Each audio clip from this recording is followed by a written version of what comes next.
चलिए आगे, जो सैनिक होते थे, मान लिया जाए जैसे ये अंग्रेज है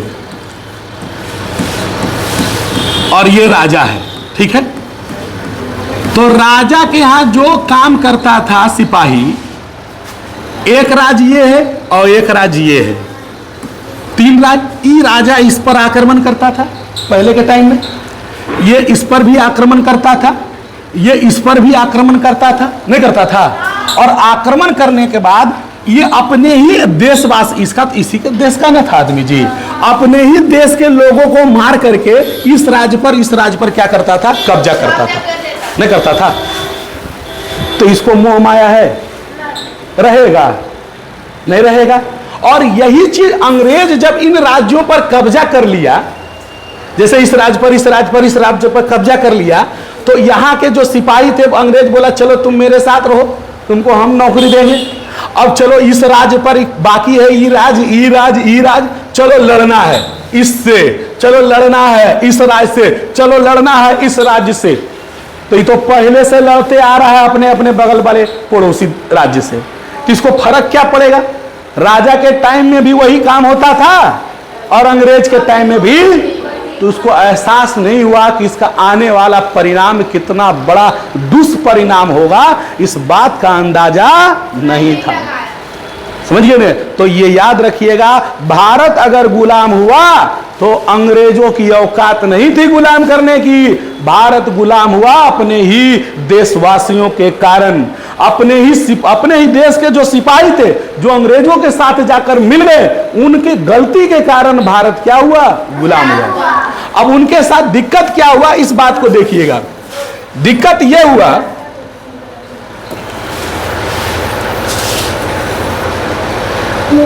यह हुआ कि उनको बंदूक मिलता था। क्या मिलता था, बंदूक। ध्यान से देखिएगा, क्या मिलता था, बंदूक चलाने के लिए। तो बंदूक में गोली भरने दिया जाता है। तो पहले के टाइम में गोली जो था वो छील कर भरा जाता था। क्या भरा जाता था, छील के, दांत से पहले छीलना होता था, तब उसको भरना होता था। तो ये अफवाह किसी ने फैला दिया। क्या फैला दिया अफवाह, कि जो तुम कारतूस, गोली को कहते हैं कारतूस, जो तुम छीलते हो उसमें गाय की और सूअर की चर्बी मिली हुई है। किसकी चर्बी, गाय और, अच्छा हिंदू लोग कभी गाय का मांस खाएगा क्या? मुस्लिम कभी सूअर को अच्छा मानता है? मुस्लिम के पास सूअर कह दोगे तो वो बुरा मान जाएंगे, वो लोग उसको नापाक मानते हैं, इसलिए बुरा मानते हैं। जैसे हिंदू में अगर गाय के बारे में कोई बोलेगा तो बर्दाश्त होता है, नहीं होता है।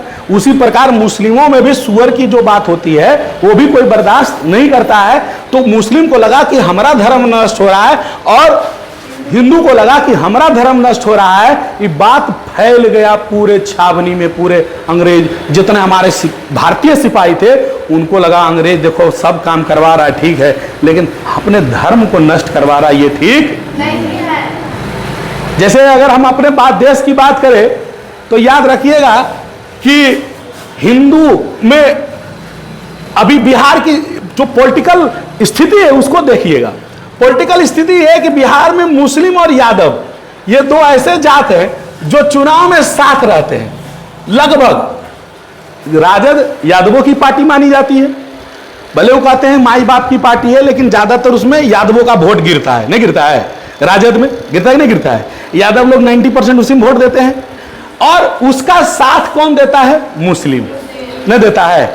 लेकिन अगर लड़ाई होगा हिंदू और मुस्लिम में तो भले साथ लड़ रहा है, लेकिन यादव जी मुस्लिम जी को बर्दाश्त करेंगे? लड़ जाएगा। कब? जब धर्म का मामला आएगा, जब कोई चीज और का मामला आएगा, चाहे वो मुस्लिम हो चाहे वो हिंदू हो, कोई बर्दाश्त करता है? तुम कौन पार्टी से हो मतलब नहीं हो। वहां बात जब धर्म की आ जाएगी तो बात दूसरा हो जाता है, नहीं हो जाता है। इसीलिए जब बात धर्म की आई तो हिंदू और मुस्लिम दोनों को यह तकलीफ हो गया कि हमारे धर्म को क्या किया जा रहा है, नष्ट किया जा रहा है। अब जब नष्ट कर तो एक के बार जाके कोई तुमको रहकर बोला करे तोरा ऐसे कर रहा है, और वो इतना बड़ा आदमी है कि तुम उसको सोचोगे कोई जीरी को बुतरू ने कि बोलल के और गलिए थपथपा दलिए।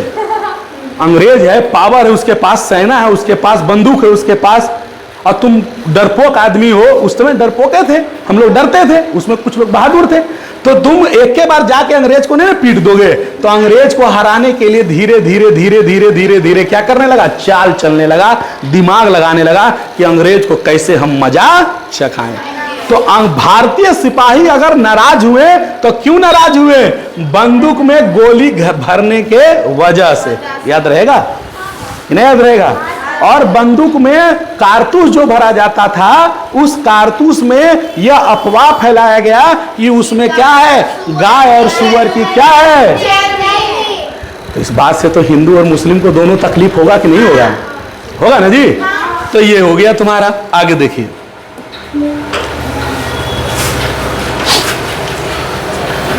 देखिए यहां दिया हुआ समस्या यह थी कि नए किस्म की एक बंदूक आई थी और उस बंदूक का नाम क्या था, इनफील्ड। हालांकि इससे जो पहले बंदूक आता था उसका नाम था बेसफील्ड। क्या नाम था, बेसफील्ड। और बेसफील्ड को हटा दिया और नया बंदूक कौन लेके आया, इनफील्ड। बात समझ आया, अभी पढ़ाया आपको बंदूक के बारे में। तो बंदूक का नाम है, जैसे मौजर, सिक्सर नहीं रहता है, ऐसे नाम रहता है अलग अलग। तो उसी प्रकार इनफील्ड एक राइफल लाया अंग्रेजों ने और अब सेनाओं को दिया, सेना को दिया। इस राइफल में जो कारतूस होते थे उस पर कागज का एक मोटा खोल चढ़ा होता था, जैसे इस प्रकार का रहता था कारतूस, और इस पर कागज लगा रहता है। क्या लगा रहता है, कागज। जैसे तुम कोई भी सामान उमान लाओगे ना तो देखते हो स्टिकर नहीं ऐसे साटल रहता है। फेस वॉश में अगर लोगे नहीं लोगे तो वो स्टिकर ऐसे साटल रहता है, नहीं रहता का है कि कोई यूज नहीं कर ले, ठीक है। तो कारतूस इस पर एक कागज का क्या रहता है, कवर। वो कवर हटा के आपको कारतूस को क्या करना होता था, भरता। और वो कवर जरा टाइट होता था तो हाथ से नहीं छिलाता था, तो दत्ता से आदमी का आदत है, कुछ लो दत्ता लगा दल को नहीं, तो दत्ते छिलता था, इसलिए दांत से थोड़ा क्या किया, छिलता था। खोल में गाय, सुअर, अन्य जानवरों की चर्बी का इस्तेमाल किया जाता था। कारतूस में भरने से पहले खोल को दांत से काट कर हटाना पड़ता था। इस बात से हिंदू और मुस्लिम दोनों सैनिकों को क्या कर दिया, गुस्सा ला दिया, उत्तेजित कर दिया। आप जानते हैं कि गाय हिंदुओं के लिए पवित्र है, जबकि सुअर मुसलमानों के लिए नापाक है, वर्जित है। उन लोग उसको हराम मानता है, माने सटना नहीं चाहता है, माने उसको एकदम गंदा मानता है ना। करा सैनिकों को ऐसा लगा कि वे दांतों से कारतूस को खोल के काटते हैं तो उनका धर्म क्या हो जाएगा, नष्ट हो जाएगा। हालांकि इन राइफलों को अंग्रेजी सरकार अपनी सैन्य क्षमता बढ़ाने के लिए लाई थी, परंतु भारतीय सैनिकों को ऐसा विश्वास हो गया कि ये राइफल और कारतूस उनके धर्म को भ्रष्ट करने के लिए लाई गई थी। सैनिक एवं अन्य कारणों से तो पहले ही नाराज थे और इन्हीं बात से वो एकदम और क्या हो गए, भड़क गए। कुछ मामले ऐसे थे जिससे हमारे जो भारतीय सैनिक जो अंग्रेजों के अंडर में काम कर रहे थे वो नाराज थे। जैसे वेतन को लेकर, जैसे वेतन उन लोग को अगर मान लिया जाए उसी सिपाही रैंक में अंग्रेज भी काम कर रहा है और उसी सिपाही रैंक में एक पोस्ट है, सिपाही है, और भारतीय भी काम कर रहा है, तो इसको ज्यादा मान्यता मिलता था, इसको ज्यादा पैसा मिलता था, भारतीयों को कम पैसा मिलता है। जब पोस्ट बराबर है तो पैसा बराबर होना चाहिए। एगो टीचर के मिलेगा 20,000, एगो टीचर मिलेगा 15,000, ऐसा अच्छा लगेगा? तो कई मामलों पर ऐसे भी नाराज थे, है ना। और नाराजगी और एगो नाराजगी का कारण बन गया। लो अब ये बंदूक लाया, तुम ऐसा लाया कोरम, तुम सीधा बैठेगा रे सिनेमा हॉल में रे।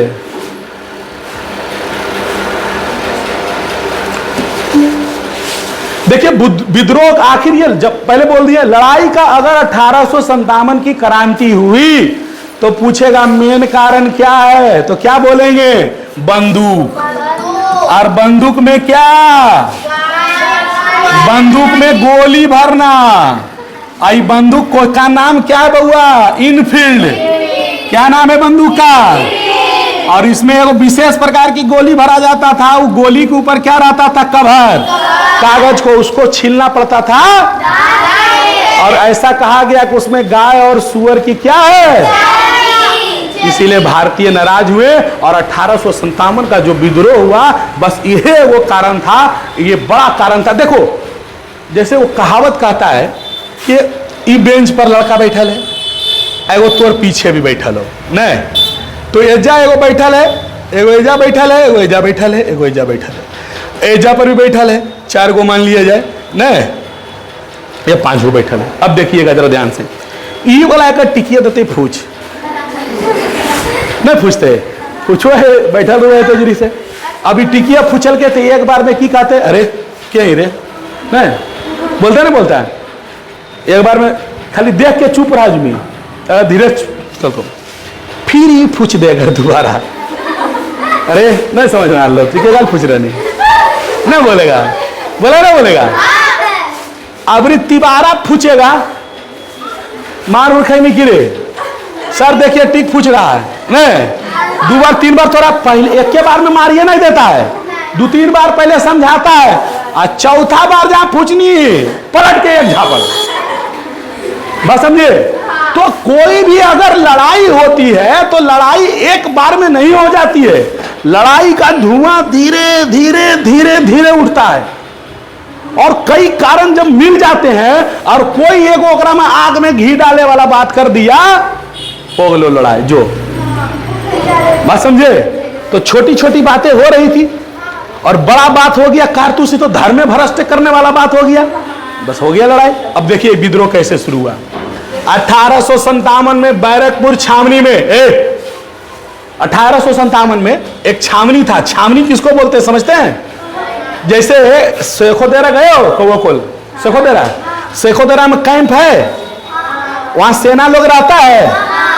कैंप को ही दूसरे भाषा में हम क्या कहते हैं? तो कैंप में कौन रहता है? सेना। तो छावनी में कौन रहेगा? समझ में आ गया? आइए, तो बैरकपुर एक जगह था, उस बैरकपुर छावनी में एक सिपाही था। उस सिपाही का नाम क्या था? क्या नाम था? इस पर फिल्म भी आया मंगल पांडे पर, है ना, बहुत बढ़िया फिल्म आया। मंगल पांडे ने सबसे पहला वो व्यक्ति था, देखिए दिया हुआ है, ऐसी देखो ये बंदूक है, आई गोली भरना है, ये देखो कारतूस, ये कगजा इसने है ना कगजा, यही कगजा छीलना होता था दत्ता से, और छील के भरता था तब चलाता था। तो देखो ये कागज है, तो बोला हम नहीं छीलेंगे, हम गायक है। तो सबसे पहला व्यक्ति जिसने इस बंदूक को चलाने से मना किया, वो व्यक्ति का नाम कौन था? 1857 की क्रांति का हीरो कौन था? मेन यही था। बात समझ में आया? उसने इनकार कर दिया, दबाव डालने पर उसने अफसर पर हमला कर दिया, उस पर बोला तो अफसर के ऊपर हमला कर दिया, उसे गिरफ्तार करके तुरंत फांसी पर लटका दिया गया। उसको तुरंत गिरफ्तार किया, तुरंत फांसी। इसके कुछ दिनों के बाद मेरठ छावनी, वो छावनी मतलब समझा दिए, अब मेरठ हो गया, उत्तर प्रदेश में है। 90 सैनिकों ने ऐसा ही किया। जब देखा कि मंगल पांडे विरोध किया तो उसको फांसी लटका दिया। तो बोला कि नहीं मंगल पांडे सही बोल रहा है, अरे गोली तुम्हारे हम चला रहे हैं, तुम दूसरा गोली लाओ, बिना कवर वाला लाओ, हम चलाएंगे तुम्हारे लिए, लेकिन तुम हमारा धर्म का नष्ट कर रहा है। इस बात से नाराज होकर 90 सैनिक मेरठ छावनी के भी बोला कि उन्हें भी गिरफ्तार करके अब उन लोगों को 10 वर्ष का क्या कर दिया? सजा सुना दिया। मंगल पांडे को तो फांसी दे दिया और इसको 10 वर्ष का सजा। इस घटना से उस छावनी के सभी भारतीय सैनिक और भड़क गए। देखो तुम मार रहे हो, एक जाने से मार दिए, दूसरा को जेल में भर्ती कर दिए, तो करो चच्चा आले, करो कोई गोतिया आले, करो कुछ था, करो गांव का था, या ऐसु सहानुभूति पैदा हो गया और धीरे धीरे लोगों ने क्या कर दिया और गुस्सा हो गए। और ये क्रांति जो 1857 की शुरू हुई, उसका डेट याद रखना 10 मई 1857 को, और पूरा छावनी में विद्रोह हो गया। उसने अपने साथियों को छुड़ाया जो गिरफ्तार था, अफसरों की हत्या कर दी, जितना बंदूक तंदूक था सब भारतीय सैनिक मिलकर लूट लिया। उन्होंने छावनी से निकला और मेरठ चल गया, और वहां के अंग्रेज उनके समर्थकों, जो भी अंग्रेज था मेरठ के अंदर और जो उसका समर्थक था, सबको पीट पाट दिया। सरकारी खजानों को भी निशाना बनाया और दिल्ली की ओर निकल गए। और दिल्ली पहुंचकर उन्होंने शहर में लूटपाट मचाते हुए सरकार के प्रशासनिक केंद्रों को ध्वस्त कर दिया और पूरे शहर में अराजकता की स्थिति बन गई। और इस तरह समझ जाओ ने कहां गया, हाँ देखिए, अंग्रेजों के नियंत्रण से दिल्ली शहर निकल गया। हम पहले बोले थे कि जब भारतीय सेना यहां से निकले मेरठ से, और मेरठ से निकल कर कहां गए? दिल्ली। और दिल्ली में अंग्रेज जो कब्जा कैले था सब छोड़ा लिया, सब अंडर में ले लिया। कौन? भारतीय। इन विद्रोही सिपाहियों ने मुगल बादशाह को अपना राजा घोषित कर दिया। अंग्रेजी सरकार के विरुद्ध उन्हीं के निर्देशन में चलने का क्या किया गया? निर्णय लिया गया। बादशाह कौन था? मुगल बादशाह था मुगल बोला कि तो आप राजा बनिए, और मुगल शासन का जो था आप राजा बनिए, और आप ही से हम लोग जो कहिएगा हम लोग अंग्रेज के खिलाफ लड़ेंगे।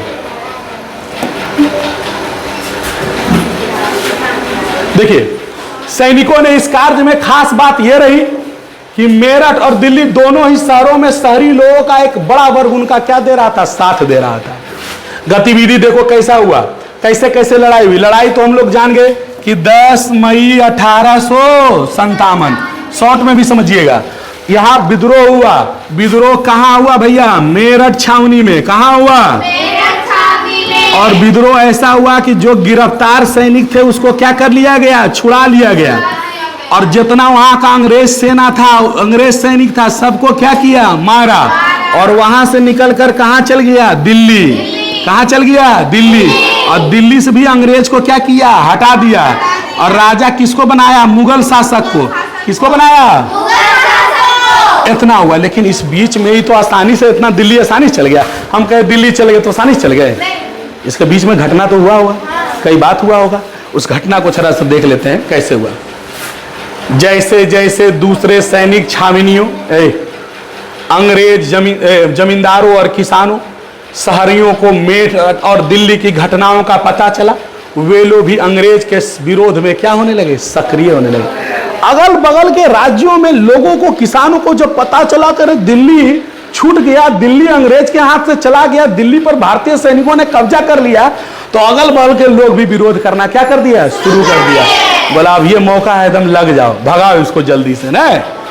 यह खबर दिल्ली पर अंग्रेजों के अधिकार खत्म हो गया है एवं मुगल बादशाह ने भारतीय सैनिकों को अपना समर्थन दे दिया है। अंग्रेजी सरकार से असंतुष्ट सभी लोगों को एक अवसर दिखी। ज्यादातर असंतुष्ट राजाओं, नवाबों और जमींदारों ने महसूस किया कि अगर भारत में फिर से मुगल शासन आ गया तो वो पहले की तरह बेफिक्र होकर अपना काम कर सकेंगे। इसीलिए अगले कुछ महीने में पूरे उत्तर भारत अंग्रेजी सरकार का विरोध शुरू हो गया। प्रत्येक जगह सैनिकों ने विद्रोह आरंभ कर दिया, उनका समर्थन किया। इन विद्रोहों का नेतृत्व अंग्रेजों या नवाब कर रहे थे। फिर जब उनका राजा, जिनका राज्य जिनसे छीन गया था, दिल्ली के बाद कानपुर, लखनऊ, झांसी, आरा, है ना, इन सब विद्रोहियों ने शासन को लगभग समाप्त कर दिया गया। कानपुर के मराठों के आखिरी पेशवा बाजीराव द्वितीय के दत्तक पुत्र नाना साहब ने भी नेतृत्व किया। देखो जब विरोध हुआ तो कई राज्य के लोग आ गए। कौन कौन राज्य के लोग आ गए जरा सा देखिएगा। एक आपका देखिए दिया हुआ है यहां पर झांसी। कहां दिया हुआ भाई? झांसी। तो झांसी में रानी लक्ष्मीबाई थी। अंग्रेज ने वो नियम बना दिया था कि झांसी का बोला कि भैया अगर आपका बेटा नहीं है तो वो राज्य स्वतः किसके पास चल जाएगा? अंग्रेज के पास चल जाएगा। स्वतः चल जाएगा अंग्रेज के पास, अगर आपके पास बेटा नहीं है तो। समझ गया नहीं? और झांसी की रानी को बेटा नहीं था। हालांकि फिल्म उली में जो दिखाया है वो दूसरा को बेटा लेने की कोशिश की और रखी दूसरा बेटा। काहे कि अंग्रेज को पता नहीं चले। लेकिन अंग्रेज बोला नहीं, बेटा तुम्हारा ओरिजिनल होना चाहिए। और ओरिजिनल जो गोद लेते हैं ने, तो गोद लेने वाले बेटे को हम क्या कहते हैं? दत्तक पुत्र। क्या कहते हैं? दत्तक पुत्र। तो वैसे वैसे कितने राजा थे। वीर कुंवर सिंह बिहार के थे। पंखुओं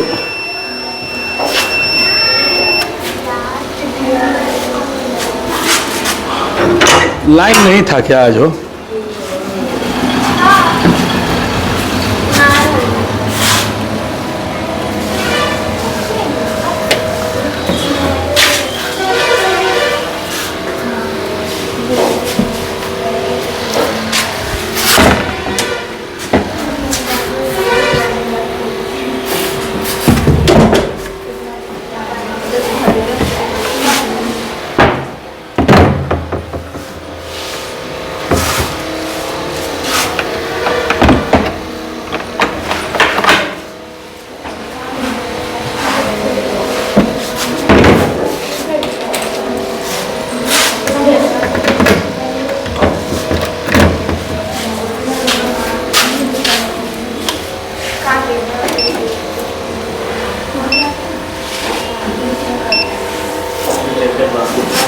लाइटें चलेगा।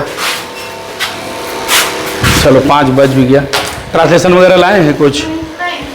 हाँ, कुछ नहीं लाया। कल से ट्रांसलेशन भी लेकर आना है। क्या हुआ? बंद हो जाएगा, तू क्या टेंशन ले रही है? मेरा काम है बंद करना। उसको हट जाएगा, एडिट होगा, हट जाएगा। सब बात थोड़ी रहेगा इसमें, बीच बीच में कट जाएगा सब। चलिए, हो गया ना। कल से ट्रांसलेशन भी लेकर आना है, ठीक है? चलिए 5 बजे।